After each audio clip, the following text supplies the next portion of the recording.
काँग्रेस प्रदेशाध्यक्ष हर्षवर्धन सपकाळ यांनी उद्धव ठाकरेंची भेट घेऊन विधान परिषदेची जागा लढवण्याची विनंती केली।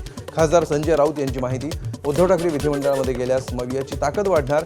आता उद्धव ठाकरे निर्णय घेतील। संजय राऊत यांची माहिती। मला एवढंच माहिती आहे की हर्षवर्धन सपकाळ हे माननीय उद्धवजींना भेटले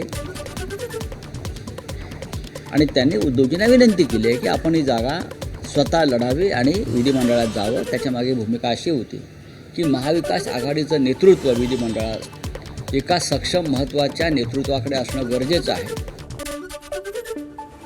विधान परिषदेमध्ये जनतेचा आवाज न उठवणाऱ्यांना पुन्हा निवडणूक लढण्याचा अधिकार आहे का? भाजपचे मुख्य प्रवक्ते नवनाथ बन यांची उद्धव ठाकरेंवर टीका। उद्धव ठाकरेंनी आपल्या कामगिरीचा आढावा घ्यावा आणि नंतर निर्णय घ्यावा असा सल्ला। उद्धवजी ठाकरे यांची विधान परिषदेतल्या कामकाजाचा सहभाग आणि उपस्थिती बघितली तर 50% उपस्थिती देखील विधान परिषदेमध्ये उद्धवजी ठाकरे यांची नाही।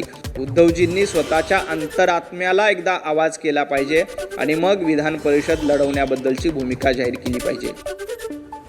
1 मे पासून ऑटो आणि टॅक्सी चालकांना मराठी सक्तीचा निर्णय घेण्यात आलाय। मात्र निर्णय मागे घेतल्यास संबंधित मंत्र्यांचा राजीनामा घ्यावा। खासदार संजय राऊत यांची मागणी।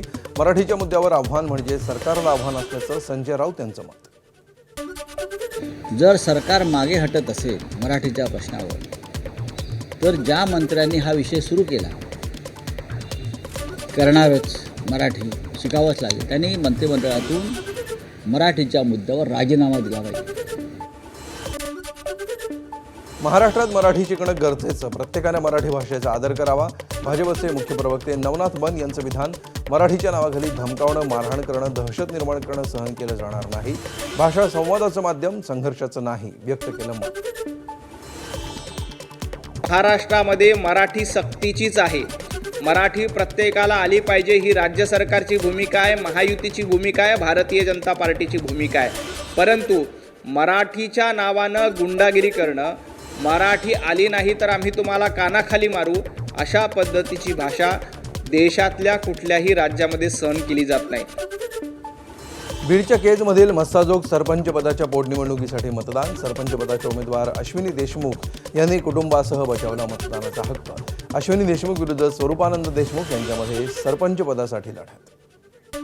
लोकांचा कौल तर चांगल्या पद्धतीनेच मिळेल असं वाटते, कारण हे आमच्या मनात नसताना आम्ही सगळे ही जनतेसाठीच केलेलं आहे, त्याच्यामुळे ते चांगलेच करतील असा विश्वास आहे। अमरावतीमध्ये मंत्री नितेश राणेंची परतवाडामध्ये होणाऱ्या सभेला परवानगी नाही। उद्या सायंकाळी 5 वाजता परतवाडामधील जयस्तंभ चौकामध्ये जाहीर सभा। अचलपूरचे भाजप आमदार प्रवीण तायडे यांची एबीपी माझाला माहिती। पालघरमधील गुहीरमध्ये क्लायमेट स्मार्ट विलेज प्रकल्पाच्या शुभारंभाला सचिन तेंडुलकरची सहपरिवार उपस्थिती। तर 4थीत शिकणाऱ्या रिद्धी या आदिवासी मुलीचं भाषण ऐकून सचिन तेंडुलकर गेले भारावून। एबीपी माझा, उघडा डोळे बघा नीट।